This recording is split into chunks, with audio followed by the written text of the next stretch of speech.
Nós estamos indo para o término aí de Jonas, né?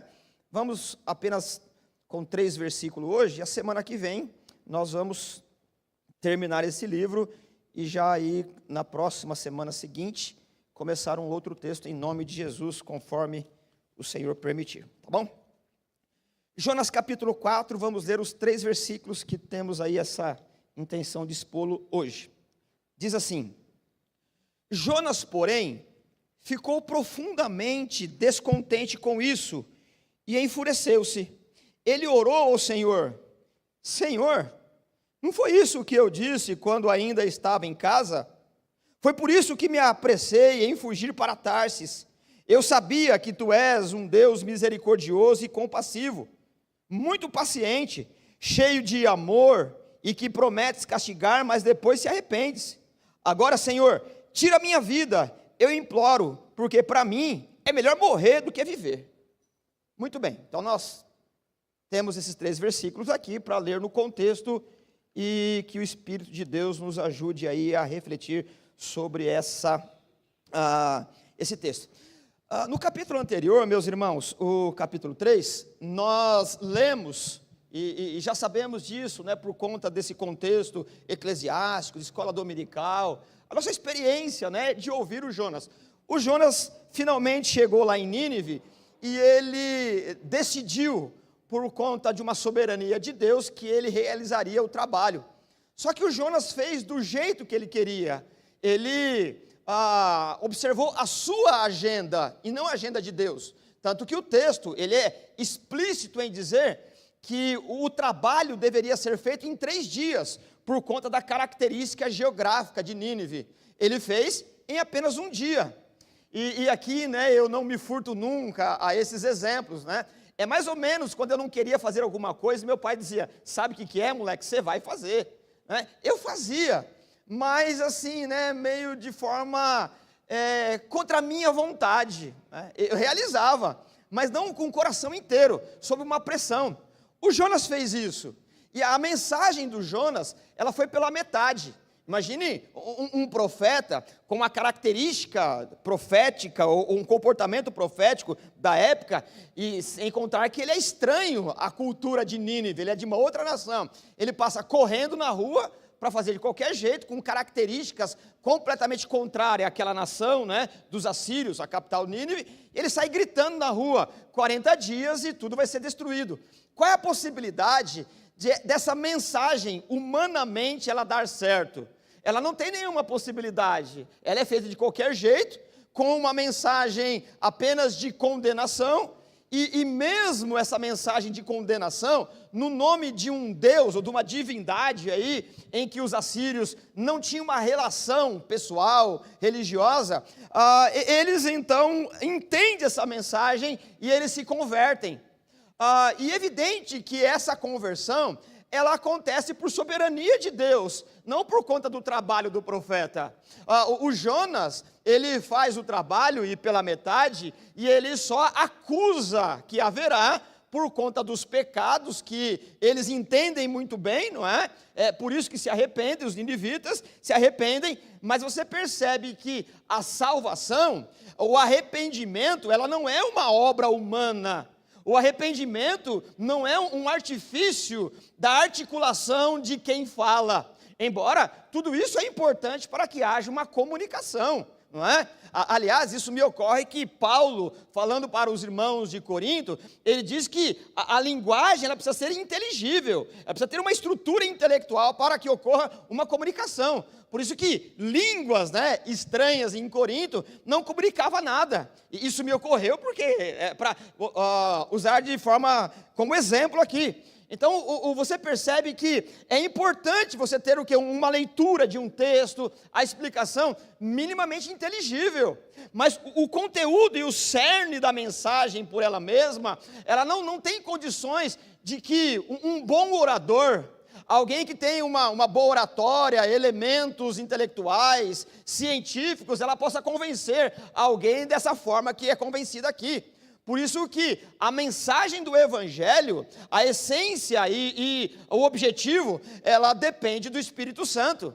É por isso que nós temos que ter em mente que nós precisamos fazer o nosso trabalho de acordo com o dom, com o talento natural e sobrenatural que Deus nos deu, como se dependesse de nós. Nós trabalhamos o ensaio no louvor, a dedicação na harmonia da letra, no cuidado das crianças, o tempo de investimento numa pregação, numa aula, tem que ser com afinco e dedicação, como se dependesse de quem faz, mas com a consciência de que quem efetivará, quem levará ao objetivo é Deus.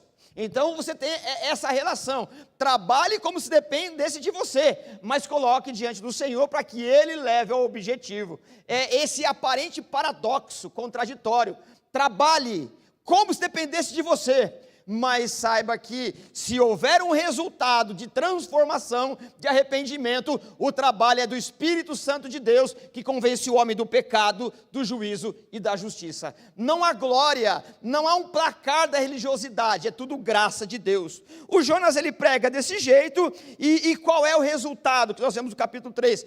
As pessoas se arrependem, e aqueles que o ouvem se arrependem, e esse arrependimento, ele é tão nítido e eloquente, que o comportamento, e a contrição, esse arrependimento dos pecados, chega às autoridades. Não foi Jonas que pregou às autoridades, mas o arrependimento de cada um a per si, acabou chegando às autoridades. Quando o rei percebeu, ele teve a notícia daquela arrependimento em massa e aquele tipo de comportamento de contrição, o rei, ele baixou um decreto, porque ele também se arrependeu. Todos, inclusive os animais, deveriam se cobrir de pano de saco como sinal social de humilhação. E no decreto do rei, que todos se arrependessem dos seus pecados e da sua violência. Essa era uma nação que tinha a violência como o seu modus de vida. Bom, o texto, quando ele termina, no capítulo 10, verso 10 do capítulo 3, há um consenso teológico, ou pelo menos uma opinião, que o texto deveria terminar aqui. Não deveria ter o capítulo 4, por questões de que o objetivo de Deus, ele fora alcançado. E aí, então, eu leio o capítulo 3, verso 10. Como é que o que o texto nos diz? Tendo em vista que o que eles fizeram, os ninivitas, abandonaram os seus maus caminhos, Deus se arrependeu e não os destruiu como tinha ameaçado. Se o texto acabasse aqui, estava tudo certo, irmãos, no sentido do objetivo alcançado.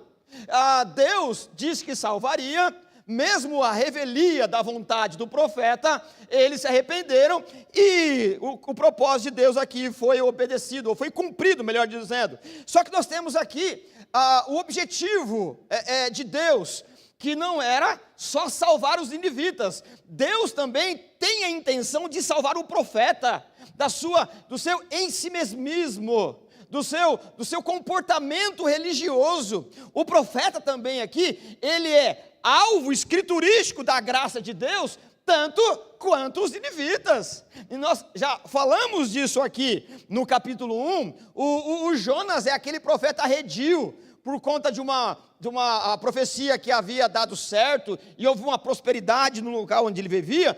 Ele achou que estava na crista da onda, que Deus estava sob as suas ordens, e ele então propõe a sua própria agenda. No capítulo 2, Deus então leva Jonas e confronta a morte, porque anteriormente ele preferia morrer do que obedecer a Deus, mas em confronto com a morte ele decidiu que viver era melhor. E nós temos aí no capítulo 2 um outro Jonas, e quando a gente pensa que o Jonas ele vai ter um outro comportamento, logo no capítulo 3 já é o Jonas do capítulo 1. Percebe? Essa senoide, essa gangorra de emoção que nós somos. Ora nós queremos uma coisa, ora queremos outra coisa. Tudo depende do nosso interesse egoísta. Se Deus não tiver misericórdia de nós mesmos, nós somos assim. Queremos o que queremos e depois deixamos de querer por interesse. Por isso que a graça de Deus, o Evangelho, vai nos levando a um alinhamento conforme a vontade de Deus.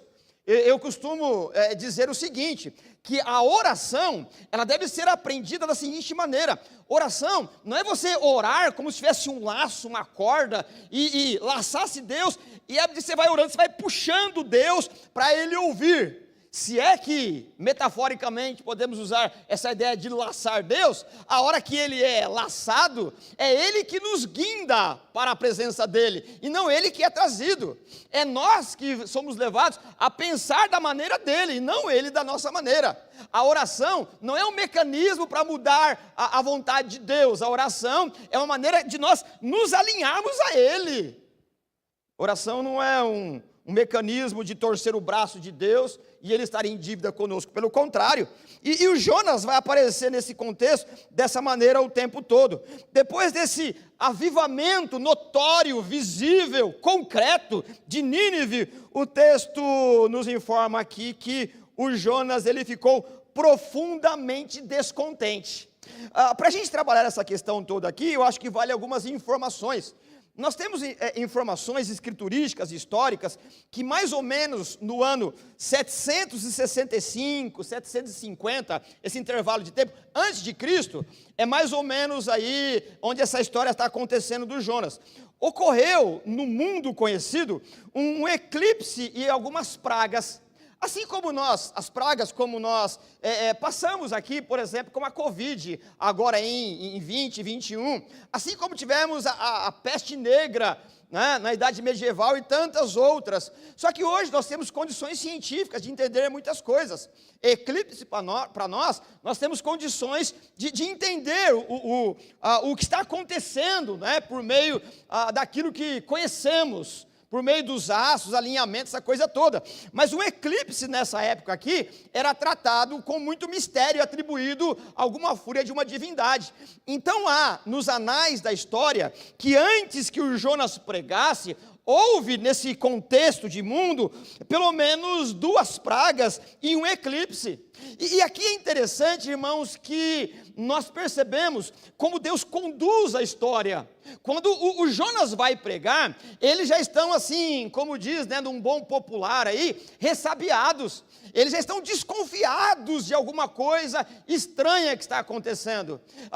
É Deus colaborando com a mensagem. Em tempos de dificuldade, nosso coração fica mais suscetível de alguma maneira. Então Deus, Ele usa na sua soberania, em algum momento, de dificuldades. E aqui, eles não têm explicação sobre as pragas. As pragas vieram, os seus deuses não os atenderam. E o eclipse. E Jonas, ele aparece pregando, então tudo leva a crer que essa questão natural, ou seja, de ordem natural, ela corrobora também, mostrando que Jonas foi pregar, mas o coração já estava, daqueles que ouviam, já tinha o quê? A terra boa, ou pelo menos uma predisposição para aceitá-lo, para entender a mensagem. Você percebe que quando nós temos a oportunidade de falar de Jesus, é muito provável que Deus, de alguma maneira, na sua soberania, já tenha tratado com aquele que vai nos ouvir.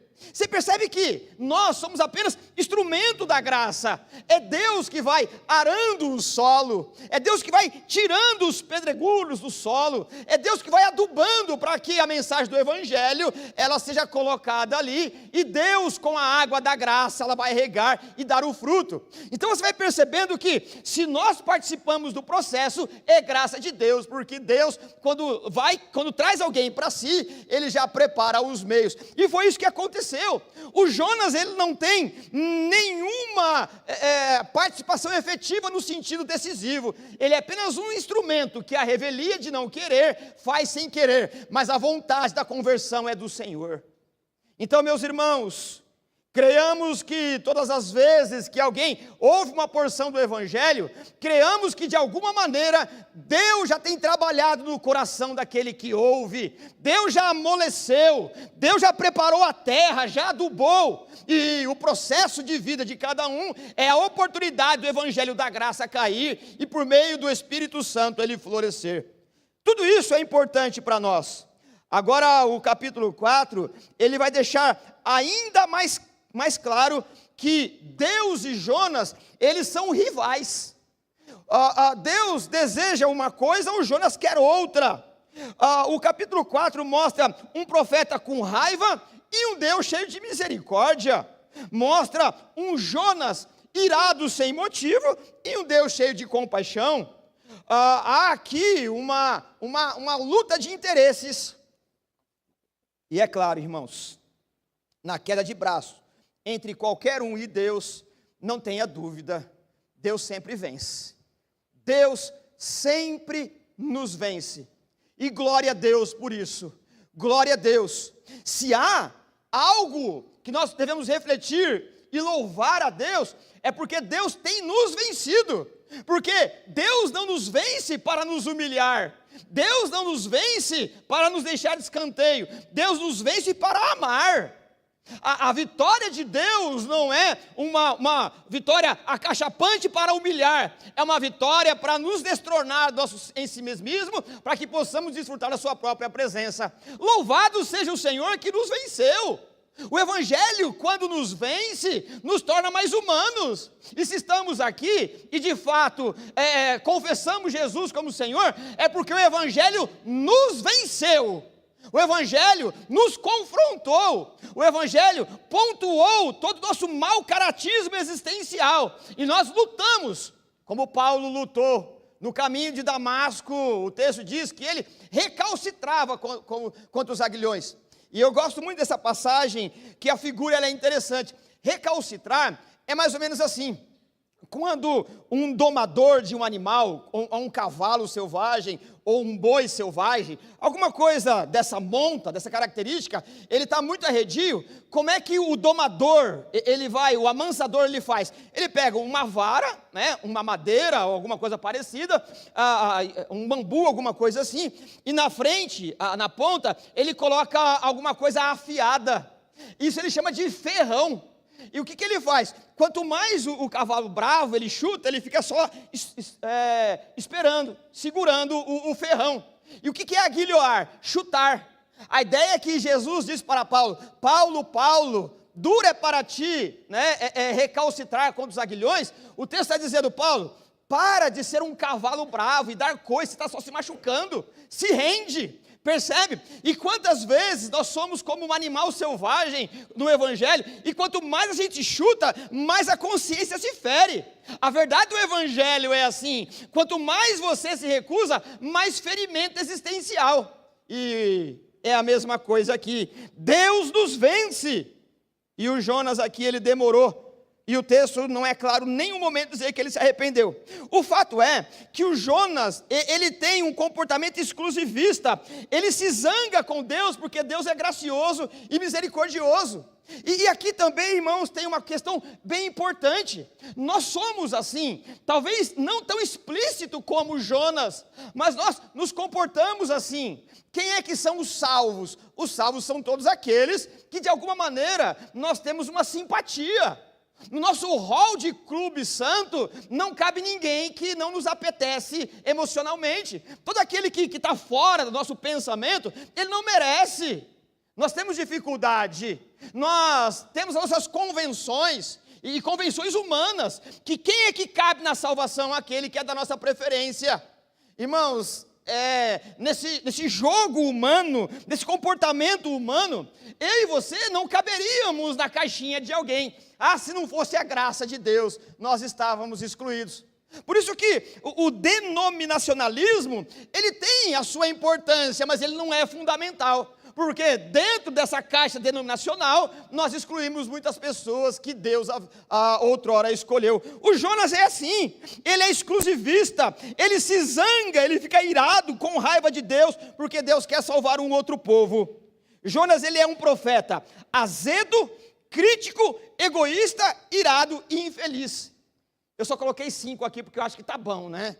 Mas a minha vontade era colocar mais aqui, né? E aí você pode me acusar, porque quanto mais eu colocasse aqui uma ofensa para esse Jonas, eu me sentia cada vez mais deleitoso, porque nós temos essa natureza de ofender aquele que não cabe na nossa caixinha. E aqui também, toda a minha hipocrisia existencial, ela está explícita também. Não é assim? Nós somos assim, irmãos, até pela verdade. Se não fosse a graça de Deus. Mas aqui está, um profeta azedo, crítico, egoísta, irado e infeliz. Há pelo menos 2 problemas nesse tipo de comportamento aqui. Eu compartilho com você. O primeiro, o problema de ser um profeta como Jonas é pregar para os outros e não desfrutar da mensagem que se prega. Irmãos, isso é muito ruim. Não desfrutar da mensagem, do trabalho enquanto se faz, é um peso. Mais ou menos quando a gente trabalha num departamento de uma empresa, de uma repartição pública, em que aquilo não está nos agradando de alguma maneira. Você vai arrastado para o trabalho. Segunda-feira de manhã é o pior dia. Você não vê a hora de passar. Está sempre querendo o final de semana, as férias, a aposentadoria, porque não há um desfrute do trabalho. Eu sei que a maioria de nós somos assim por conta da fadiga, mas o que eu quero dizer é que esse trabalho do Jonas, a pregação e qualquer outro trabalho eclesiástico proposto por Deus, ele deve haver um desfrute, uma alegria de quem faz, porque o melhor material evangelístico, o melhor didatismo é a alegria de fazer o que faz para o Senhor, percebe? O que entusiasma as pessoas é o sorriso e a alegria de fazer. Quando alguém trabalha para o Senhor num ministério qualquer, e qualquer aqui não é um desprezo, mas a pluralidade das coisas, trabalha de forma arrastada, irmãos, isso é terrível demais. Eu sinceramente não gostaria de participar de um grupo de pessoas que todo domingo, seja pela manhã ou à noite, pega a sua Bíblia e com a cabeça baixa, como se tivesse ido para o matadouro, vão triste para a igreja. Eu pertencer a esse povo, quero nada. A alegria é o maior material evangelístico que tem. As pessoas estão procurando uma alegria de fato e de verdade. Por isso que o trabalho eclesiástico deve trazer para nós essa alegria de pertencer e fazer. Eu não consigo entender as pessoas que trabalham por trabalhar de qualquer jeito. Assim como Jonas, ao invés de fazer em 3 dias, faz em 1 de qualquer jeito. E apático, sem vibração, sem disposição, sem um elan vital, sem uma energia, e energia, entenda aqui, não é algo como místico, mas como uma disposição. Irmãos, é muito ruim apenas cumprir tabela. A igreja, ela deve ser um ambiente de interação, um ambiente de consagração, ao ponto de que as pessoas queiram vir aqui e sentir saudades, não veja a hora, porque ali tem um povo que está disposto no dinamismo da coisa enquanto a coisa acontece. É claro que todos nós cansamos, é claro que todos nós em algum momento precisamos respirar outros ares por conta da fadiga humana, mas a igreja é esse lugar. É por isso que a melhor definição que eu já consegui de igreja é que a igreja não é uma cadeia de comando onde um manda e todo mundo faz, é um ciclo de relacionamento, percebe? Não é um lugar onde alguém diz, faça, não, e outros obedecem. A igreja é um ciclo de relacionamento, embora nós tenhamos autoridades constituídas por Deus. O Jonas, esse primeiro ponto em que ele deve ser visto aqui, que nós podemos incorrer nesse risco, é o quê? Pregar para os outros e não desfrutar da mensagem que se prega. Irmãos, falar de salvação, sem o gozo da salvação vibrando dentro de nós, é a mesma coisa do médico que escreve uma receita e nem olha para a cara do doente. Já teve essa experiência? Você vai no médico, o médico nem te olha, toma isso aqui que é virose. Tá? Fala assim, eu devo ficar em casa mesmo, né? Porque não é assim?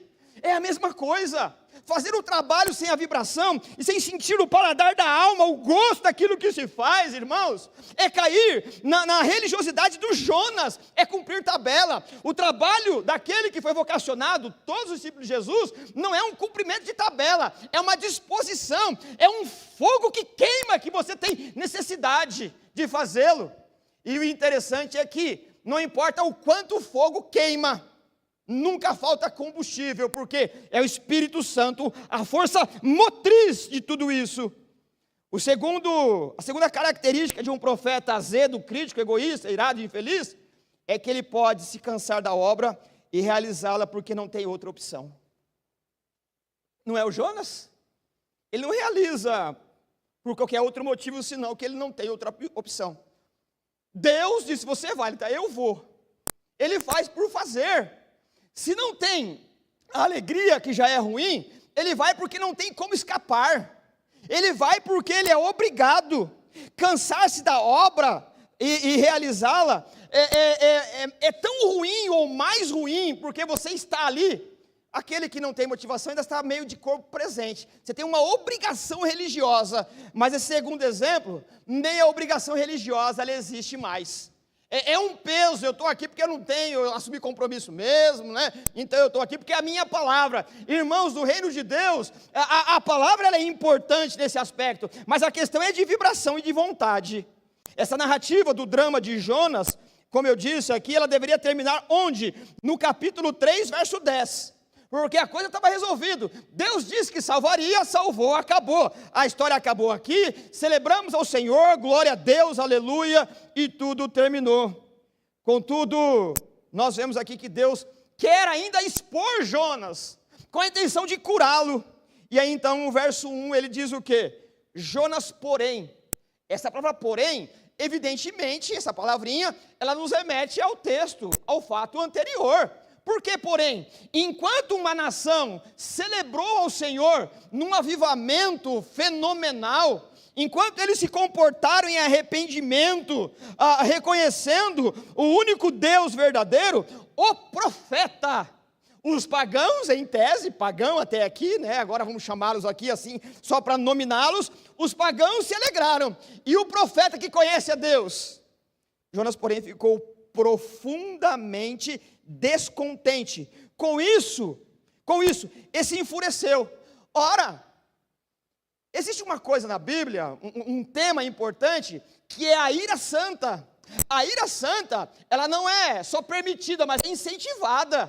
Santidade é amar o que Deus ama e odiar o que Deus odeia. A santidade tem essa característica. E isso é muito importante. A santidade não é uma coisa pacífica, não. Ela tem uma atitude alinhada com aquilo que Deus sente. Agora, aqui, mostra o texto que Jonas ficou enfurecido. E não só enfurecido, ele ficou profundamente descontente e por isso se enfureceu. Qual é a razão do enfurecimento, da raiva, do ódio de Jonas? Deus salvou. Um profeta que fala em nome de Deus e prega, ele devia celebrar, o Senhor salvou, do Senhor vem a salvação, mas ele fica chateado. E quando, como se fosse um menino mimado, o pai perguntasse, por que você está bravo? O Senhor salvou. Qual é a novidade de Deus salvar? A natureza de Deus é salvar. O Jonas está enfurecido porque Deus salvou pecadores. Esse profeta, anteriormente, ele celebrou a Deus porque Deus o salvou no capítulo 2. Você tem o Salmo de Jonas, e ele diz, o Senhor é bom, o Senhor salva mesmo, do Senhor vem a salvação. Mas agora, ele está chateado com Deus. Mais do que chateado, ele se enfurece. Aqui você tem um nacionalismo, que é transformado em xenofobia, não é? Um dia desses aí, quando eu estava trabalhando nos Salmos, tem até por aí nos YouTube da vida aí, né, nos canais, é sobre esse Salmo, que eu falo sobre xenofobia. A ideia de xenofobia, ele é um preconceito, ela é uma aversão e ódio contra qualquer pessoa que não tem a nossa cultura.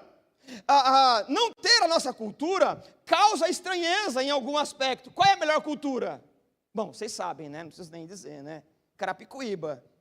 Mas a gente tolera os outros com amor. Mas quando esse amor, a nossa cultura maravilhosa, o nosso poder intelectual, o nosso cabedal econômico, quem conhece Carapicuíba sabe disso, né? Se dá de exemplo. Quando a gente vê alguém de fora, a gente fica meio assim, mas a gente aceita. Agora, a xenofobia é quando você rechaça o outro, trata o outro com ódio porque não pertence à sua cultura. Aqui está o Jonas. O Jonas, ele entende que qualquer outra pessoa que não é da sua nacionalidade, da sua cultura, é o quê? Averso. Deus não precisa se preocupar. Aliás, Deus tem o dever de não se preocupar com essa gente. Ele é um xenófobo, ele é um preconceituoso, ele tem uma aversão, um ranço, ele tem náuseas culturais em qualquer outra pessoa. E ele fica com raiva de Deus porque não suporta Deus salvar gente dessa natureza. Como é que pode essa coisa? E aí então, meus irmãos, a gente vê de forma explícita que não há sintonia entre um profeta e Deus. Esse profeta, não há comunhão no sentido de concordância entre o profeta e Deus. Deus quer uma coisa, o profeta quer outra.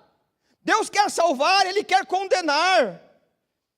E aí o texto diz no verso 2 que ele orou ao Senhor.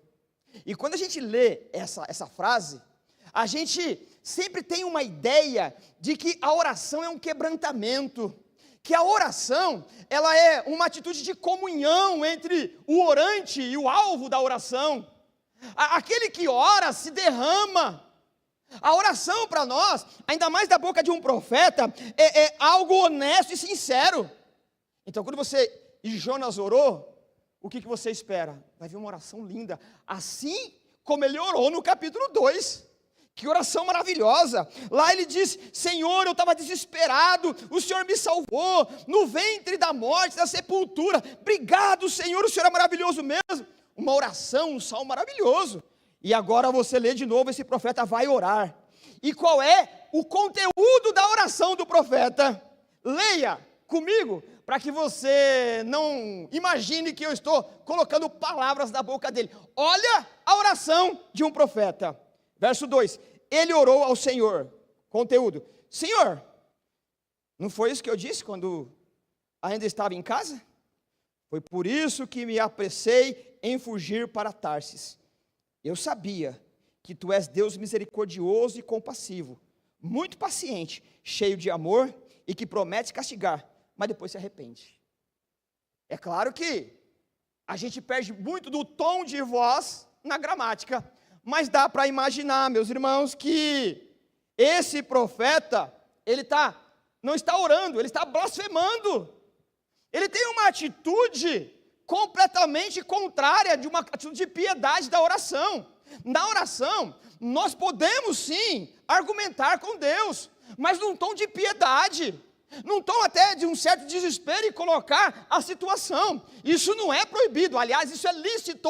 A oração, ela tem um tom, ela tem sinceridade envolvida, mas não nesse tom de cobrança aqui. Ele não está orando, ele está blasfemando, ele está acusando, ele está desabafando de Deus. Como a gente lê na Bíblia, ele está lançando em rosto, jogando no rosto de Deus. Não falei? Por isso que eu não queria vir. Quando eu fugi lá para Tarsis, o Senhor deveria deixar eu quieto lá, porque o que eu disse aconteceu. Eu não deveria ter vindo aqui mesmo. O Senhor diz uma coisa e faz outra. Está acusando Deus aqui de pessoa que não cumpre aquilo que promete. Pessoas que diz uma coisa e agem em desconformidade com aquilo que foi dito. O problema é que esse sujeito aqui é uma criatura, e quem está acusando é o Supremo Criador. É uma atitude arrogante, é uma atitude de alguém que diz conhecer ao Senhor, mas na verdade não tem outro Deus a não ser o seu próprio ventre, o seu próprio ego. E qual é a reclamação do Jonas? O Jonas está acusando Deus, e quando você vai em busca de algo que é acusatório em relação a alguém, seja num processo, uma reclamação, ou na informalidade mesmo, você procura o motivo, por que você está acusando. Do que Jonas acusa Deus? Vamos ler? Eu leio de novo. Senhor, foi isso que eu falei quando eu estava lá em casa? Casa aqui, entenda Israel, né? Foi por isso que eu apressei e fugi para Tarsis. Eu sabia que o Senhor é, primeira acusação, misericordioso. Essa é uma acusação.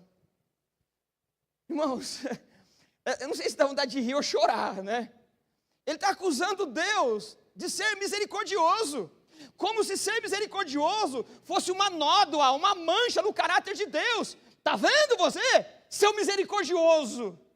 Como se Deus tivesse se comportado de forma maligna, inautêntica, contrária ao seu caráter. O Senhor é misericordioso. E o que mais? Além de misericordioso, o Senhor é compassivo. E além de ser misericordioso e compassivo, o Senhor é muito paciente. E mais, o Senhor é cheio de amor. O Senhor promete castigar, mas depois se arrepende. Irmãos, esse é um profeta que está lamentando pelos atributos divinos, aquilo que faz Deus ser o que é, aquilo que é inegociável para Deus. Deus não muda no seu caráter, e aqui nós temos o quê? Atributos do caráter de Deus. E Jonas coloca dúvida na reputação de Deus, naquilo que ele é por natureza, como se aquilo que Deus é por natureza fosse a sua fraqueza. Viu, Deus, como o Senhor é fraco? Viu como o Senhor se arrependeu quando eles se arrependeram? O Senhor é misericordioso e não podia se demover. O Jonas, ele é incoerente, que quando a misericórdia, que quando a paciência é para ele e para sua laia profética, e é isso mesmo, quando é para sua gente que tem interesse, Deus é louvado, Deus é elogiado e honrado. Mas quando Deus resolve salvar outros que não é da sua parentela e do seu grupo religioso, ele reclama de Deus, como se Deus fosse um monopólio daquela nação. Irmãos, Deus não está encaixotado, Deus não está enclausurado no nosso modus operandi cultural. Deus é soberano sobre tudo e todos, Ele salva quem quer salvar. Basta olhar para mim e para você, e cada um faça a sua própria constatação. Há uma incoerência, porque isso que nós lemos aqui de ser misericordioso, Deus ser compassivo, muito paciente e cheio de amor, ela é uma confissão de fé que perpassa todo o texto bíblico. E o profeta, diferente do que acredita muitos que têm uma atitude mística em relação à Bíblia, e não estuda e não leem a Bíblia, que são formados naqueles ambientes de revelação pura, sem o compromisso de uma leitura séria, acredita que o profeta, ele tem experiências místicas, e Deus revela como se fosse um pacote vindo do céu. Não é assim, irmãos. Deus deixou um livro, Deus se revela por meio do livro, e a atitude do profeta é estudar o livro. É por isso que você vai encontrar no Antigo Testamento escola de profeta. Profeta não é aquele que adivinha o futuro, profeta é aquele que sabe as Escrituras. Daqui a pouco a gente vai terminar aqui mostrando qual a diferença de um falso profeta para um profeta. O fato é que o Jonas, por ser um estudante das Escrituras, é isso que faz dele um profeta, ele sabe que essas características é uma confissão de fé. Essas características, elas pertencem, elas não estão aderidas, elas não estão como um acessório. Deus é isso daqui, Deus não possui. É a mesma coisa de dizer, Deus tem amor? Evidente que Deus não tem amor, Deus é o próprio amor. Deus não tem nada disso como um acessório de temperamento, alguma coisa anexa que ele aprende. Não, Deus é tudo isso. Deus não tem misericórdia, Deus é a própria misericórdia. Deus não tem compassividade, Deus é a própria compassividade. Deus não adquiriu muita paciência, Deus é paciente. Deus não adquiriu o amor, não aprendeu a amar, Deus é amor. Você percebe que tudo que a Bíblia diz sobre Deus não é um acessório aprendido, ou que em algum momento diminua. Deus é o mesmo ontem, hoje e será eternamente. O Jonas sabia disso daqui, porque ele é um profeta, e ele acusa Deus como se Deus fosse um ser fraco, por conta dessas características aqui. Ele está reclamando de uma confissão de fé, aquilo que ele aprendeu. No capítulo 2, ele orou. No capítulo 1, dando um recuo, um passo atrás ainda, ele sequer ora. No capítulo 2 ele ora, quebrantado. No capítulo 3, ele sequer ora, só faz o trabalho. Agora, ele ora, mas com esse tom de arrogância. É um outro homem. A cada capítulo é um Jonas diferente. Como se no drama da vida, a personalidade dele se encaixasse de acordo com o que está acontecendo. Ele é sempre uma novidade. Ele é sempre alguém inédito. Ele não é o mesmo. Pessoa que não é o mesmo, você nunca sabe o que você vai encontrar. Ora é assim, amanhã já é do outro jeito, para ser depois de outra maneira ainda. É o Jonas. O Jonas, ele tem um comportamento a cada momento da vida. Não tem uma previsão humana. Não tem um comportamento coerente com o caráter. Ele é um a cada momento. E agora, a intenção da sua oração não é desfrutar da presença de Deus, não é buscar respostas do ser de Deus por meio da oração, em argumento sincero de uma conversa. A intenção do Jonas é sacar Deus, é empurrar Deus, é fazer acusação amarga contra Deus. E aí o verso 3, caminhando para o final, depois dessa característica, o verso 1 ele se enfureceu, no verso 2 ele orou, e no verso 3 ele diz: agora, Senhor, tira a minha própria vida, eu imploro, porque para mim é melhor morrer do que viver. Obrigado. Olha a conclusão da oração dele. Ele acusou Deus do que ele acha que Deus é. Ele fala assim: quer saber, Deus? Tira a minha vida. Sabe o que está dizendo assim? Ó? Eu quero ver como você vai viver sem mim. Sabe quando a gente se sente a última bolacha do pacote? Sabe quando a gente se sente insubstituível? Eu tenho uma frase, né, que eu acho que é cansativo de dizer, mas não tem o problema da novidade ou falta dela. Irmãos, nós chegamos agora. A igreja existe 2000 anos. Se você estiver aqui, vai ser uma bênção, irmão. É a mesma coisa eu. Se não tiver, a gente vai ficar triste 1 ou 2 semanas, e olha lá. Mas a igreja vai continuar, irmãos. Em qualquer lugar na vida é assim. O Jonas está orando como se fosse uma cartada, dizendo assim: eu quero ver Deus viver sem mim.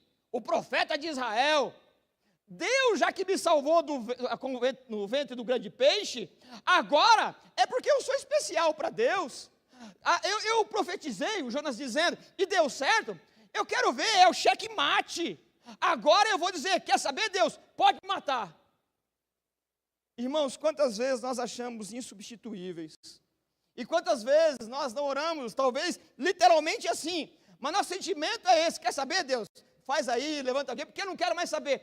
E na nossa contabilidade mental é como se dissesse: eu quero ver se vai dar certo, como eu estou fazendo e está dando certo. A gente tem essa personalidade de Jonas. A gente tem esse comportamento como se Deus tivesse que nos preservar, porque senão a coisa não vai dar certo.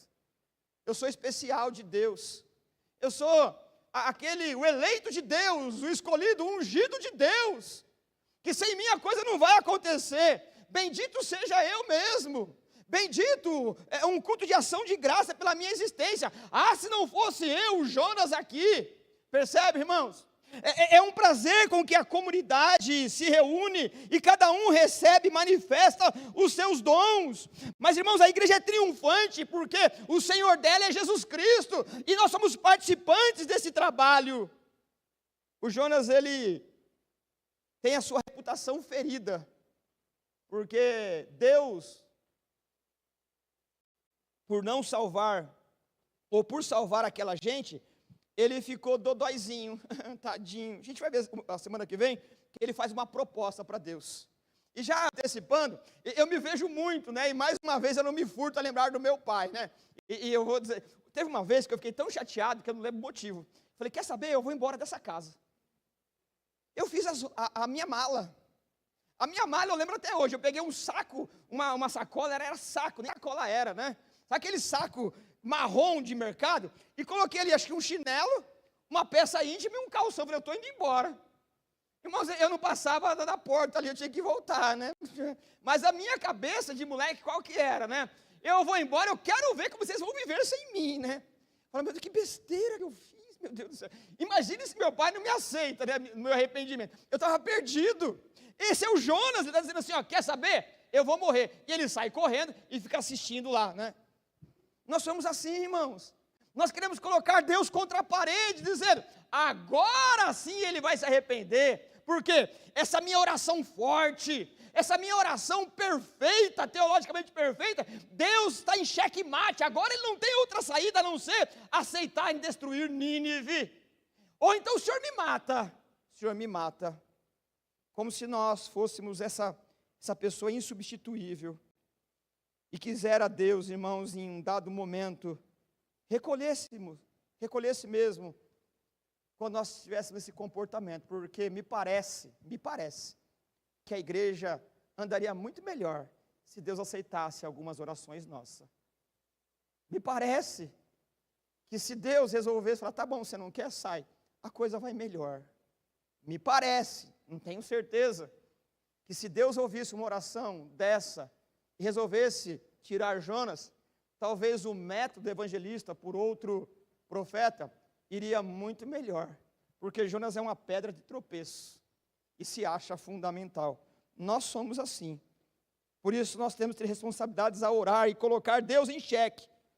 Se nós estivermos uma bênção, se não tiver, irmãos, a coisa vai. O Jonas está com sua reputação ferida.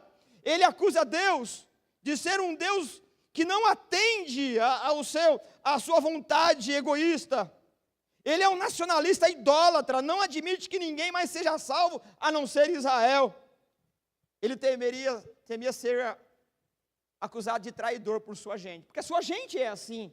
E por fim, ele temia ser acusado como falso profeta, porque ele disse que Deus faria e Deus não fez. E eu termino aqui, irmãos, fazendo essa distinção de falso profeta.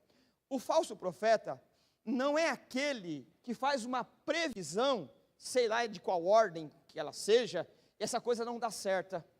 Mais ou menos assim, vamos imaginar que eu me comportasse assim, e dissesse assim, ó, essa semana, na quarta-feira, ocorrerá alguma coisa, e eu digo que é. Se ela acontecer, em tese, você diria assim, homem de Deus, aconteceu. Se não acontecesse ou aconteceria, a comunidade dizia o quê? Falso profeta. Irmãos, isso tem na Bíblia o seu lugar, mas falso profeta para a Bíblia, nos nossos tempos, não é aquele que adivinha o futuro, o amanhã. O falso profeta é aquele que não ensina alinhado com as Escrituras. O profeta é aquele que ensina a palavra, o profeta. O profeta é aquele que domina o texto e explica o texto. Falso profeta não é aquele que por qualquer circunstância faz uma previsão e dá errado. Não, isso não é nem falso profeta, está no campo até da adivinhação. A questão aqui é, falso profeta, não importa o quanto ele acerte, se é que acerte. O falso profeta é que a Bíblia ensina uma coisa, ele ensina outra coisa. O falso profeta é aquele que está em desacordo doutrinário. O falso profeta não é aquele que adivinha se você vai ter uma dor de cabeça durante essa semana. Irmãos, isso está muito fácil. Isso é muito previsível. Jogar alguma coisa no ar, e essa coisa tem possibilidade de acontecer. E quando acontece, você vira presa religiosa e mística. Eu termino aqui contando uma experiência. Nos idos do final dos anos 90, começo dos anos 2000, apareceu um pseudo-profeta numa igreja onde eu estava começando para o evangelho. Já tinha algum cargo eclesiástico, e esse sujeito, quando ele tomou o microfone, ele revelava a placa dos carros, literalmente. E um irmão lá, ele disse assim, ó, quem é o dono desse carro aqui? Ele disse a placa. Ó, um espanto, olha, adivinhou a placa. Ó, vai ter um acidente assim, assim, assim, assim. Oh, meu Deus, Deus está me livrando. A gente descobriu depois que ele chegava mais cedo e anotava. Entende? Não se deixe enganar, irmãos. E outra, se eu quiser saber o número do meu RG, como tem muitos que adivinham, é só pegar no bolso, se você não lembrar, e ler. Para quê? Você quer que adivinhe o seu RG? Para quê, irmãos? Esse tipo de coisa cria uma infantilidade, nunca deixa você crescer, amadurecer para a fé. Adivinhar essas questões não muda em nada. O Evangelho, ele não parte do pressuposto de uma adivinhação de coisas corriqueiras. Não precisa adivinhar que eu e você somos pecadores. Não precisa adivinhar que você maquina o mal. Não precisa adivinhar que você é religioso como eu. Não precisa adivinhar que você é manipulador como eu. Não precisa adivinhar que você é um ser ranziza como eu. Isso a Bíblia diz, está claro. Você precisa se arrepender porque Jesus morreu pelos seus pecados. O Evangelho não é fábrica de adivinhação. Já está revelado, você é um pecador. E o único meio de salvação é crer no sacrifício vicário de Jesus. Viver de adivinhação é viver num mundo de fantasia. Viver num mundo de pseudo-revelação é uma infantilização que impede um crescimento, uma maturidade do discípulo de Jesus. Que quando não amadurece, quando não se torna um crente conduzido, guiado pelas Escrituras, pode se tornar alguém que caminha e trilha os caminhos ministeriais de uma forma como Jonas. Se não é abusado pela fé, acaba abusando. As duas coisas estão erradas. A falta de clareza e maturidade, ela gera problema nas duas pontas. Ou se torna um pseudo-ministro que usa da infantilidade do povo que ouve para manipulá-lo, que abusa de traumas emocionais e psicológicos para conduzir um povo ao seu bel prazer, ou é conduzido. Esse tipo de problema, dessa falta de discernimento, de que Deus é misericordioso, compassivo, paciente, ela não cria um grupo que diz e é chamado de povo santo de Deus, cria um curral de pessoas acéfalas que não pensam na graça e não cresce e não se torna discípulo de Jesus maduro. É a exposição da palavra de Deus que nos ajuda a discernir um falso profeta de um profeta que expõe a palavra de Deus. É um povo imaturo que vive por pseudo-revelações, como se a vida fosse conduzida por adivinhações, quando na verdade a Bíblia ela confronta quem somos, para depois oferecer o remédio da graça, para nos tornarmos discípulos de Jesus, de fato e de verdade. Se Nínive foi alcançado pela graça, e não por conta da habilidade de um profeta, a mesma coisa nós. Se você foi alcançado de fato e de verdade, pelo Evangelho que salvou, Deus pode ter usado um meio, um ser humano, um evento, mas na verdade, a força motriz, o poder que operou o milagre, foi a palavra explicada por meio do Espírito Santo de Deus. Fora isso, é qualquer tipo de religião mística, não é o Evangelho. Que o Senhor nos dê maturidade para viver um Evangelho sadio, para que possamos louvar a Deus, que quando o maior dos pecadores forem salvos, aquilo foi por graça e vontade do Senhor. E que esse, mesmo sendo pecador, for reunido naqueles que estão no arraial da graça, Deus seja celebrado e não acusado. Deus é celebrado porque salvou eu e você. Se dependesse de um grupo restrito, Deus seria blasfemado, porque é impossível Deus salvar pelo sacrifício de Jesus gente como eu e você. Se somos salvos pela graça do Senhor. Vamos orar? Obrigado, Pai, pela tua bondade e misericórdia, pelo dia que o Senhor nos deu, dia de celebração, dia de reunião com o teu povo.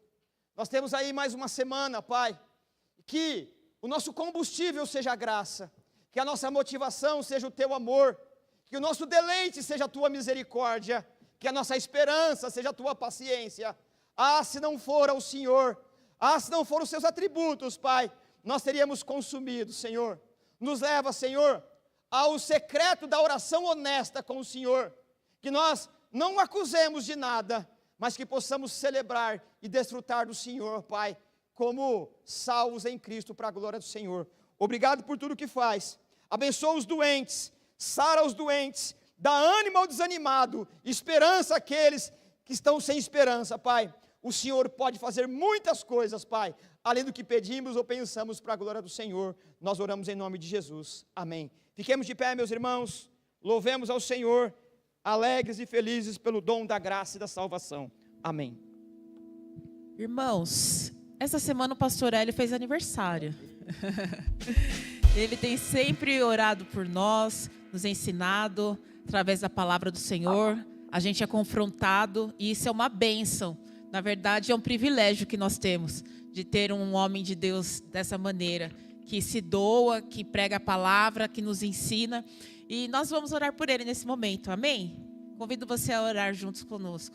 Eu vou ajoelhar, depois vocês me ajudam a levantar.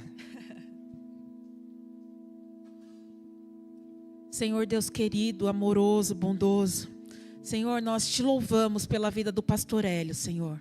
Nós te louvamos, ó Pai, por este homem que o Senhor colocou aqui nesta igreja, Senhor. Te louvamos porque temos aprendido com a palavra através do dom que o Senhor colocou na vida dele, ó Pai. O Senhor conhece as necessidades, conhece as lutas, conhece os conflitos internos, ó Pai. E o Senhor é um Deus que pode trazer a resposta. O Senhor é um Deus que nos responde, Senhor. Que assim seja na vida do pastor Hélio, Senhor. Que ele possa continuar crescendo em graça, em sabedoria, sabedoria, ó Pai. Senhor, que o seu dom possa se espalhar, ó Pai, através da semente que ele tem lançado em nossos corações, sementes da tua palavra, Senhor. Que cada um de nós possamos propagar o que nós temos aprendido. E assim, sem saber, ó Pai, ele estará influenciando gerações, ó Pai. Concede os desejos do coração do seu filho. Senhor, guarda e protege sua família, Senhor. Guarda e protege sua saúde, ó Pai. Que ele seja alguém próspero, que ele seja feliz. Que ele possa, Senhor, em nome de Jesus, realmente saltar de alegria na tua presença, Senhor, que é viva, rica e poderosa. Obrigado, Senhor, por esse privilégio que temos de caminhar com o pastor Hélio, em nome de Jesus. Amém. Amém. Obrigado, meus irmãos. Graças a Deus. 18 anos não é fácil, irmãos.